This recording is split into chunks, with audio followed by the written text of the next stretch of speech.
sudah juara 1, jadi tidak habis. Oke, di dalam ada 3 KM5 dari bagi-bagi. Coba.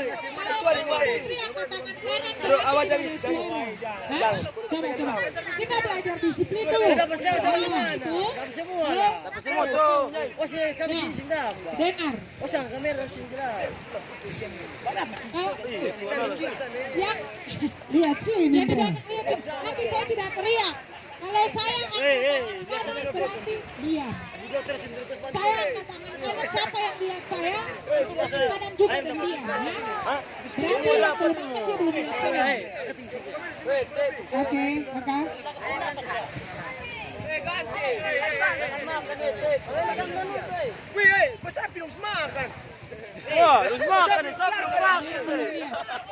Yang sudah lihat saya angkat tangan kanan berarti dia juga ikut angkat dan diam. Bukan zamannya kita teriak-teriak lagi. Dengar dan diam. Saya turunkan berarti adik-adik juga turun. Dengar. Begini. Kita meskipun hidup di pesisir pantai, tetapi kita harus belajar lemah lembut juga seperti bruder yang hidup di tengah-tengah sawah, jauh dari bisingan suara gemuruh ombak. Begitu ya Kakak Dokter ya. Karena apa? Dengar di sini. Kita sudah terbiasa ribut-ribut, maka kalau di mana-mana itu semua teriak. Kalau semua teriak, siapa yang dengar? Nah, adik-adik, kita akan masuk dalam materi yang sangat penting dan Kakak Putri minta habis pagi itu terima dan langsung dinikmati sendiri, tapi telinga itu tetap siaga ke sini karena kita akan mendengarkan materi yang paling penting dibawakan oleh Kakak Dokter. Tetapi caranya bukan baca di fokus sana. Perhatikan karena saat Kakak Dokter bicara dan Kakak Putri tunjuk yang sana berarti dia yang menanggapi. Kita belajar membangun rasa percaya diri. Pertama, dengar.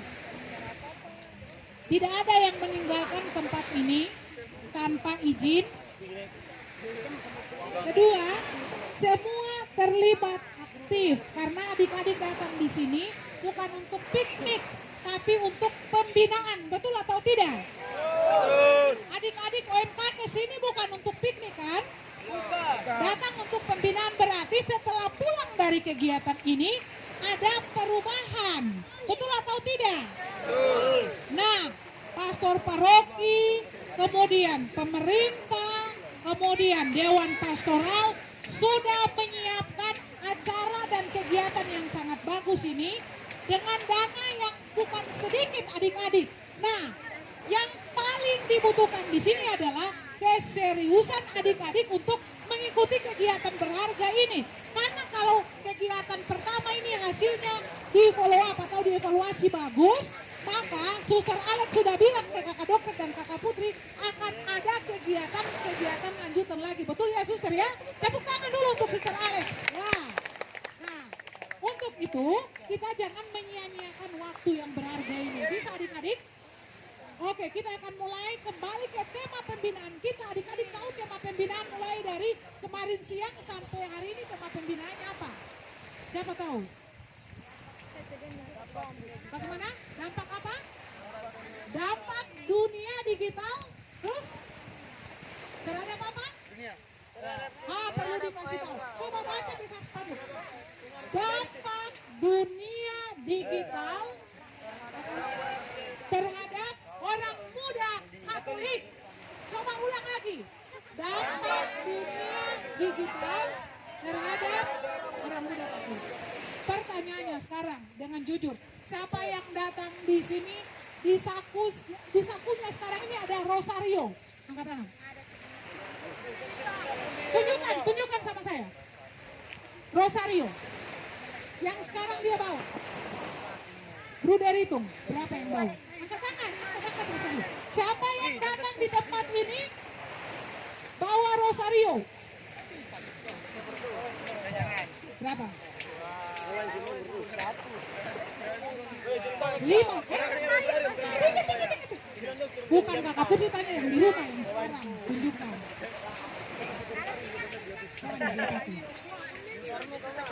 Sudah? Bagus. Tepuk tangan untuk anak-anak muda yang datang di sini barusan. Pertanyaan kedua. Siapa yang datang di sini yang saat ini ada pakai salib Tuhan Yesus di dadanya atau di gelangnya yang ada salib?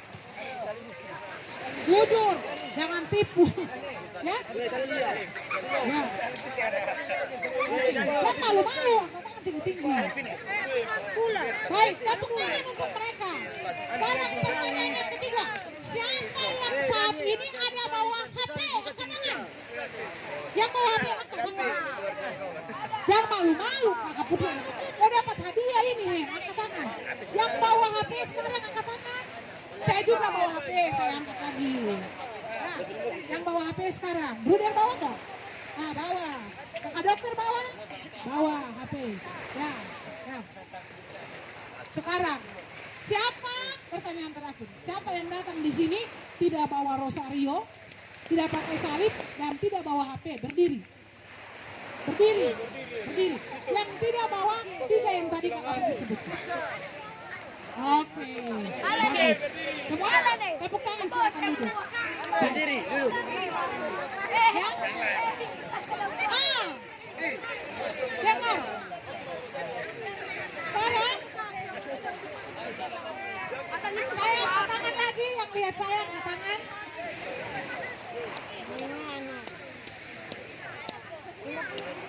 Baik, turun. Saya minta perwakilan OMK dari stasiun Norwepun, ada kah? Ada. Norwepun, ketua OMK-nya mana? Ada. Ketua OMK. Ya.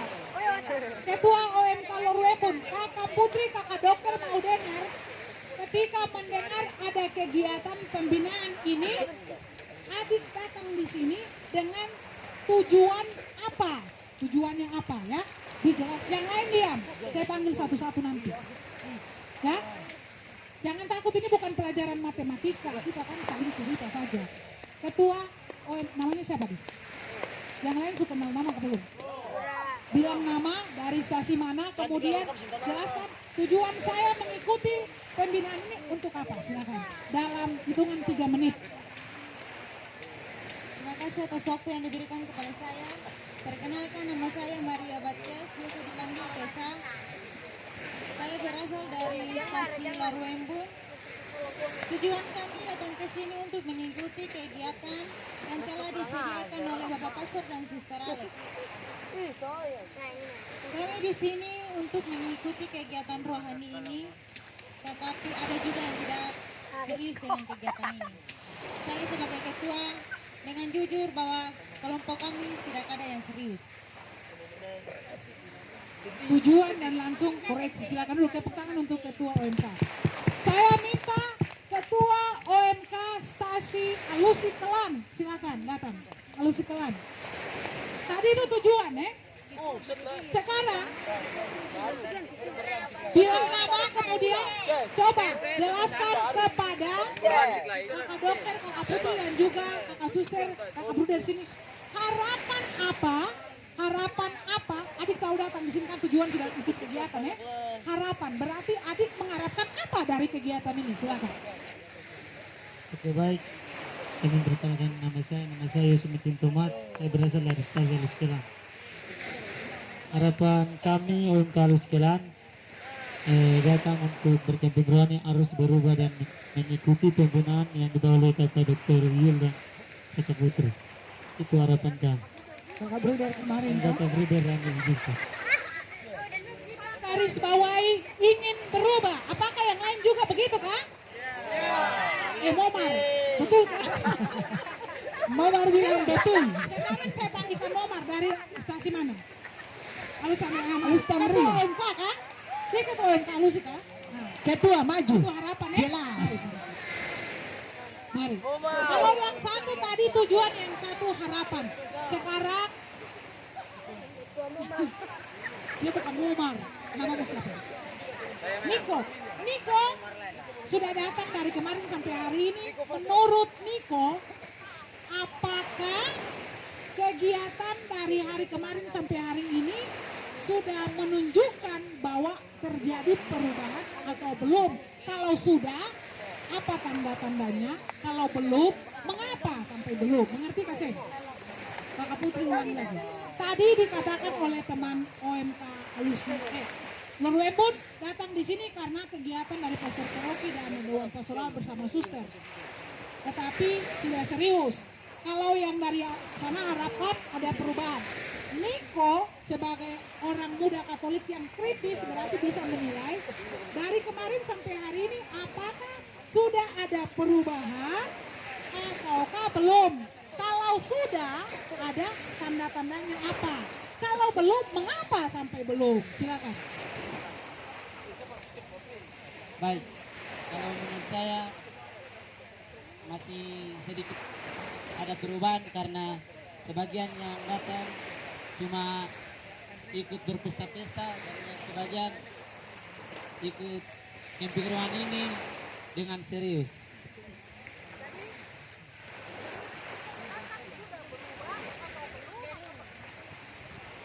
Jadi kalau menurut saya untuk ikut camping ruangan ini harus berubah. Jelas. Jangan kau berubah menjadi ikan memar melek. Ya, oke. Harus ikan memar jelas. Adik-adik OMK sudah dengar perwakilan 4 orang yang bicara tadi, Kak? Sekarang pertanyaan untuk semua. Siapa yang mau berubah? Angkat tangan kanan. Oke, bagus. Terima kasih. Turun tangan. Kalau mau berubah, maka adik-adik harus bersedia untuk berisi dengan hal-hal yang membuat adik-adik berubah. Setuju? Untuk itu, kita akan masuk dalam materi pengaruh digital terhadap orang muda Katolik.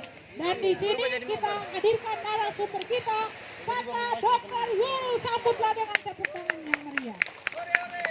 Baik, terima kasih Kakak Putri. Ya. Halo. Selamat sore anak muda. Anak muda Alusi. Oke. Iya, sudah selesai baku lempar. Lihat ke atas. Saya akan jelaskan sedikit pengaruh digital bagi anak muda. Anak muda, hari ini toh banyak kali saya lihat orang duduk rame-rame di mana tetapi tidak ribut, itu bagus. Tetapi yang tidak ribut, tidak bagus ada lagi, bahwa mereka tidak tahu siapa yang ada di sampingnya. Benar? Kenapa mereka tidak tahu apa yang ada di sampingnya? Coba, siapa yang bisa jawab? Apa? Sibuk dengan dirinya sendiri. Apa yang disibukkan? Main apa? HP. Main HP. Apakah itu bagus? Ada bagusnya, ada tidak bagusnya. Kalau dia sementara main HP dan kemudian dia sementara belajar lewat HP, bagus? Bagus. Kalau dia main HP, dia sementara jualan lewat HP, bagus? Bagus. Jualan lewat HP, orang jual tawar-menawar lewat HP, bagus atau seng? Bagus. Itu namanya jualan online, bagus ke seng? Tapi kalau dia main HP, dia main game berjam-jam terus dia menguap. Terus dia tidur karena mata capek. Itu bagus? Saya punya seorang teman, anaknya 3, masih kecil-kecil begini, 1, 2, 3. Matanya pakai kacamata tebal seperti tutup botol. Saking tebalnya. Karena apa? Main game. Setiap hari, seng cukup-cukup masuk di kamar, mamanya kas mati lampu, dia masuk di bawah selimut, dia pakai senter baru dia main. Maka suatu ketika dia kepala pusing lalu jalan ke rumah sakit. Kayak orang mabuk, padahal anak kecil. Kok anak kecil mabuk? Ternyata dia punya mata gangguan, bikin keseimbangannya gangguan, dan kemudian belajarnya terganggu. Andakah yang terdapat di sini mengalami hal yang sama? Simpan untuk diri dan bilang, saya mau berubah. Setuju nggak saya? Yeah, jangan kokore dia ya. Lihat ke sini. Pengaruhnya apa pengaruh digital? Adik-adik, coba perhatikan. Di depan ini kelihatan kah? Kalau saya kelihatan maju-maju sedikit di sini. Kurang kelihatan maju toh? Maju Andre. Ya. Adik-adik. Kelihatan kesan tulisannya? Kelihatan. Hal yang biasanya yang sudah lazim atau konvensional kita hadapkan, kita pertentangkan, kita coba bandingkan dengan yang era digital. Era digital. Kenapa dibilang digit ya? Digit itu artinya apa? Kalau bahasa Latin bilang digiti, artinya jari. Dulu orang pun cerita-cerita dongeng yang lalu, saya kecil itu. Seorang tukang sihir dengan satu tunjukan makanan penuh di meja. Dengan satu tunjukan dia punya air mengalir. Dengan satu tunjukan makanan sudah siap. Dengan satu tunjukan dia sudah bisa terbang. Saya mau bilang, hari ini terjadi. Satu tunjukan pakai jari telunjuk, ibu jari hanya tunjuk. Tek tek tek, tiket keluar. Tek tek tek, pesan makanan. Di kota sudah terjadi. Dan saya sangat percaya saat Tanimbar maju seperti di kota dalam beberapa tahun akan datang. Anda hanya dengan satu tunjukan bisa mengalami itu semua. Pertanyaannya, waktu Anda tunjuk, Anda punya modal atau tidak? Siapa yang bilang punya? Angkat tangan. Bekerja lebih keras, belajar lebih keras, kau pasti bisa. Ya? Tepuk tangan dulu. Ya? Belajar giat dan buat segala sesuatu di giat, kau pasti bisa. Oke. Adik-adik, satu tunjukkan. Ada ibu-ibu hak tinggi dia duduk lipat kaki. Dia undang teman-temannya makan. Dia punya teman-teman datang makan, bilang, makanannya enak. Kau bisa, siapa yang masak? Saya. Masaknya pakai apa? Satu jari. Tinggal tunjuk. Tik tuk tik tuk, pesan makanan datang. Tik tuk tik tuk, pesan minuman datang. Hebat kan? Tapi untuk hebat ke sana, dia punya waktu dan dia punya segala kreativitas dia curahkan untuk dapat itu. Ada positifnya, ada negatifnya. Ada yang pertama, persoalan konvensional yang biasa kita dengar-dengar dan alami dulu dari buku, dari koran, majalah, itu tentang media-media yang lalu ya. Ada radio, ada CD, ada toko buku, ada kita pesan buku. Tapi hari ini yang beda adalah koran elektronik. Katong tinggal buka, wartawan-wartawan tulis saja, katong tinggal buka di FB, ada yang sudah kirim koran elektronik, betul ya? Tinggal buka di YouTube, ada yang sudah kirim, hebat keseng. Tapi ada juga yang begini, anak muda. Saya lihat gambar-gambar yang tidak bermartabat. Tadi saya bilang apa? Tubuhmu ke Nisa Roh Kudus. Nyong, kau pindah di sini, kau pindah di muka sini. Oke? Tubuhmu ke Nisa Roh Kudus, jangan kau suka lihat yang hal-hal yang aneh-aneh. Kau lihat hal yang aneh-aneh, otak depanmu rusak. Saya jamin ini. Penelitian membuktikan bahwa ada yang kemudian laki-laki di dalam pikirannya 25%. Kebanyakan dia bicara tentang seks. Saya kasih tahu. Penelitian di pusat intelijensia, pusat pengembangan otak manusia sejak anak-anak dan waktu dia dewasa, yang ada dalam pikiran laki-laki 25% seks. Sehingga apa-apa? Anak-anak laki-laki, saya sangat percaya waktu kau duduk dan kau men-searching sesuatu, jangan marah. Saya kasih tahu, kau suka, selain kau suka main game, kau pasti suka melihat hal-hal yang tidak bagus. Betul gak sih? Betul. Terima kasih jujur. Apakah itu bagus menurut kamu? Tidak. Jadi kalau kau menurut kamu tidak bagus, harus bagaimana? Berubah. Yakin berubah? Yakin. Ya, bagus. Pastor paroki, suster, semoga anak-anak alusi bisa melakukan apa yang mereka bilang. Lalu yang berikut, buku elektronik, ada video juga yang semuanya elektronik.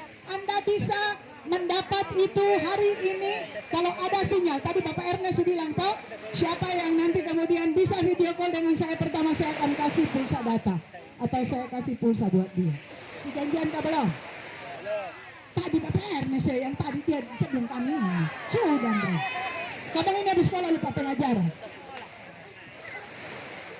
Hari ini orang di pasar, waktu dulu orang pergi mau belanja sesuatu pergi di Somlaki ya. Mau belanja sesuatu mama ya baju baru pergi ke Somlaki, betul gak Seng? Mama ya mau beli pensil buku pergi ke warung.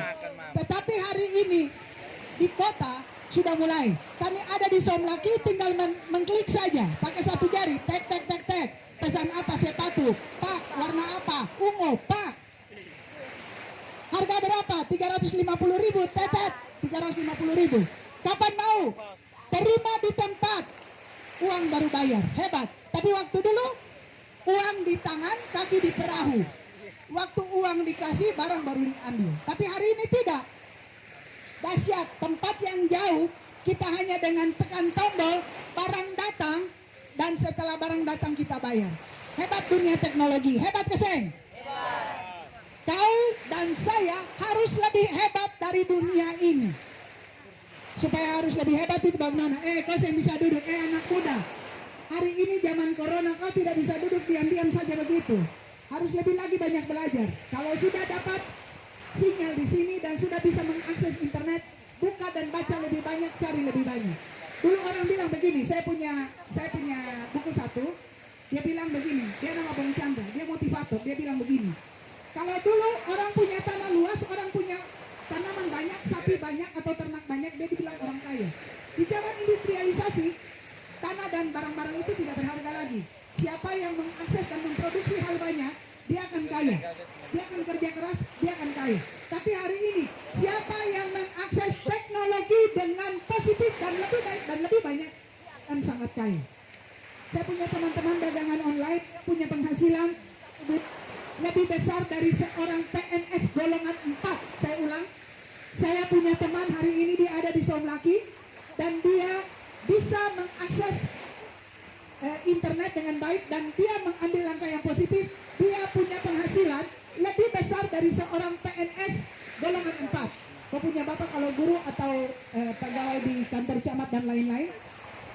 Kita PNS golongan 4 gaji itu kalau tambah tunjangan paling 5 juta 1 bulan. Tapi teman saya dia punya penghasilan dalam 1 bulan bisa sampai belasan juta. Karena apa? Dia mengakses teknologi. Lanjut.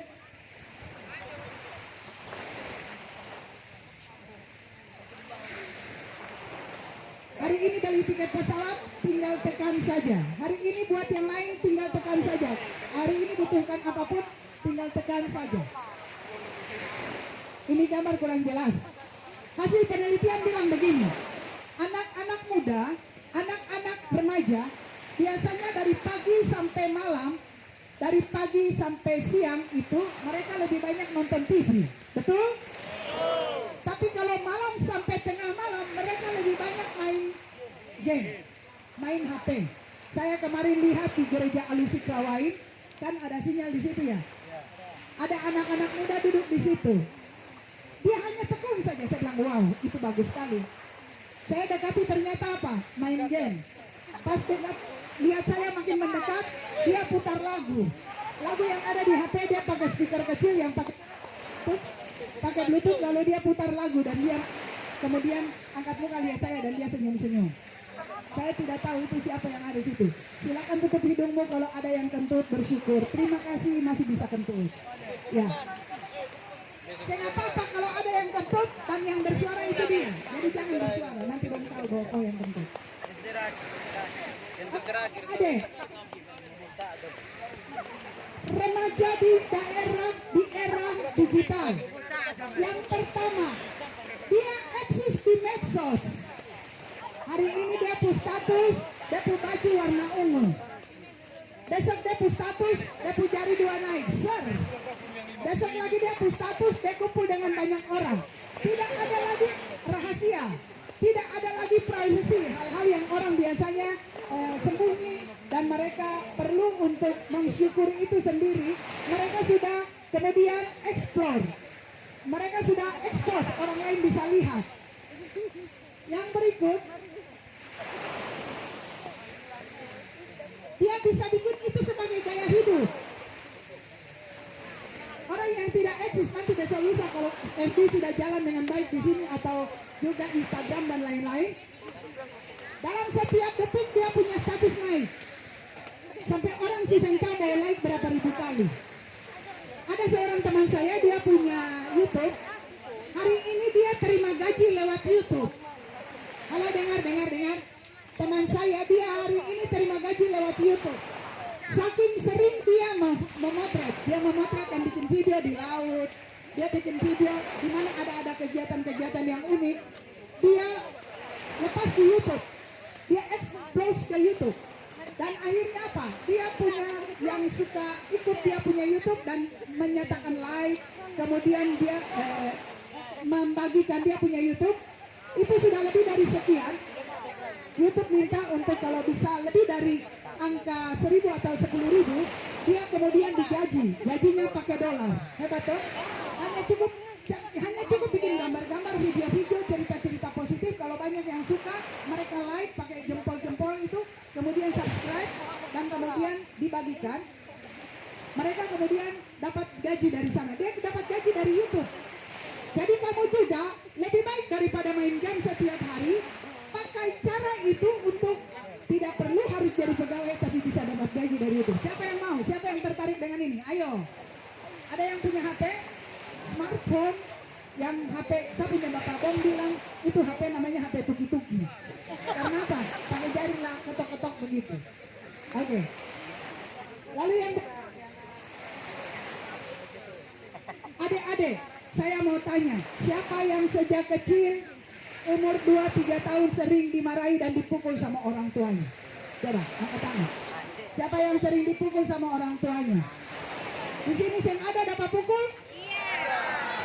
Ada. Sakit hati keseng? Sakit hati? Balas dendam keseng? Oke, anak-anak. Kalau anak-anak yang sejak kecil dia mau lakukan sesuatu dan kemudian sering dilarang-larang dan dia kemudian tidak punya cara lain dan dia hanya ikut-ikutan apa yang orang tua bilang dan belum mengerti, pada saatnya dia jadi anak yang kurang inisiatif. Dari tadi saya lihat Anda duduk dan Anda berdiri dan kemudian waktu ada dengar perintah Anda tidak melakukan dan melakukan, di sana saya bisa nilai. Dia mungkin masih malu-malu, dia mungkin tidak berinisiatif dan lain-lain. Seorang anak dari usia, saya kalau di sini bilang begini, dari 4 sampai 6 tahun, seorang anak kecil, kalau di masa ini dia didorong dengan baik, dia akan punya inisiatif.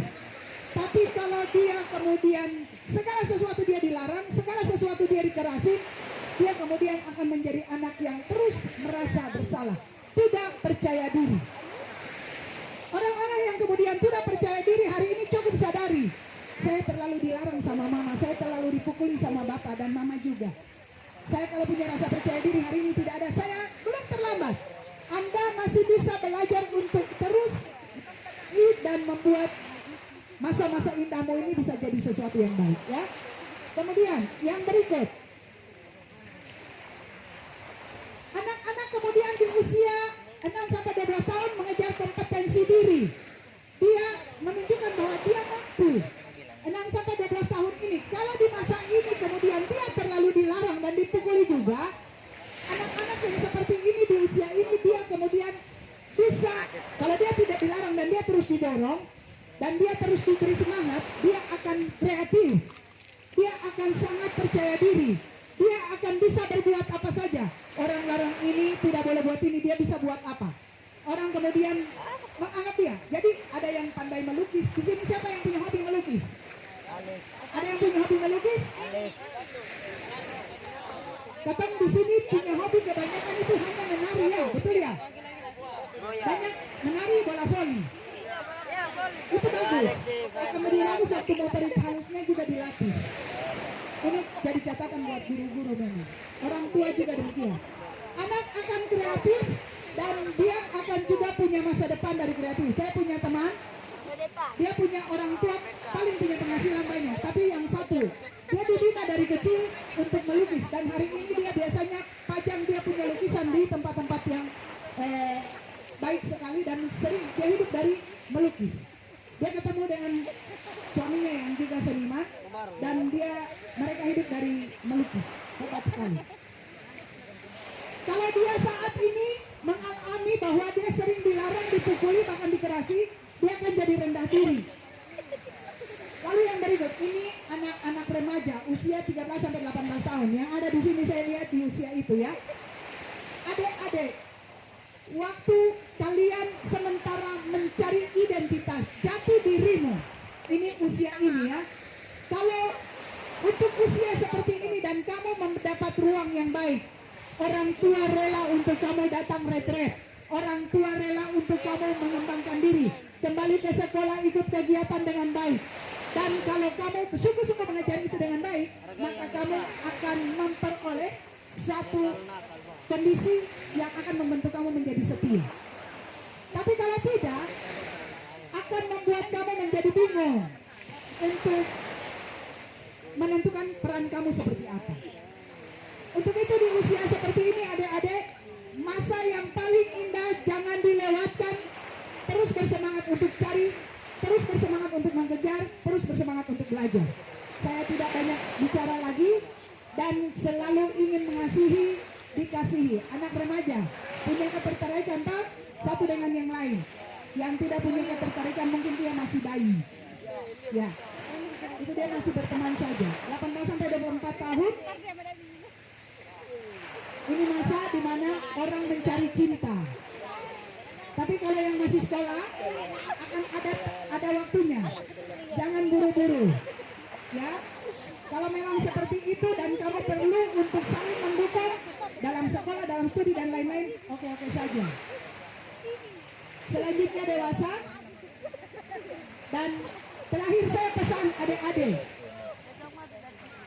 Dalam bimbingan Tuhan Yesus yang adalah guru ilahi, gaya hidup kita saat ini adalah baik sampai selama-lamanya. Setuju? Oke. Saya sudahi, saya punya materi sampai di sini. Kondisinya kurang memungkinkan untuk kita terus berbicara, tetapi kita akan maknai dalam setiap game dan setiap permainan yang akan kita buat makin asik. Masih mau untuk ini kita lakukan game bersama-sama, mau? Mau? Putri? Selanjutnya selinganya apa disilakan? Tepuk salut untuk adik dulu. Tepuk salut.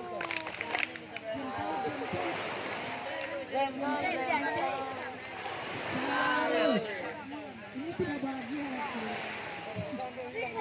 Lipin tepuk salut. Tepuk salut.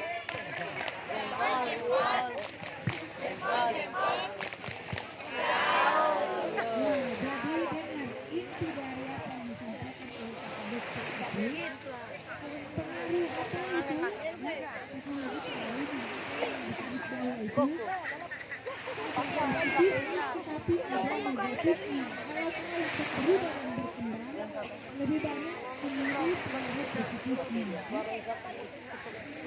Kemudian dengan ada yang sudah mulai malas, saya tidak tahu kenapa. Kita kembali, silakan berdiri. Dan kalau kata Putri bilang kita berkumpul roti 8 berarti 8 orang, ya. Cari teman. Masa-masa muda begini gunakan dengan baik. Karena kalau sudah tua seperti kakak Putri dan kakak dokter, hilang lagi dia punya masa-masa seperti ini. Ya, lihat kakak Putri dan kakak dokter sudah kepala otak, tapi masih tetap awet muda. Karena apa? Anak muda itu selalu Barang dia jalan konsa.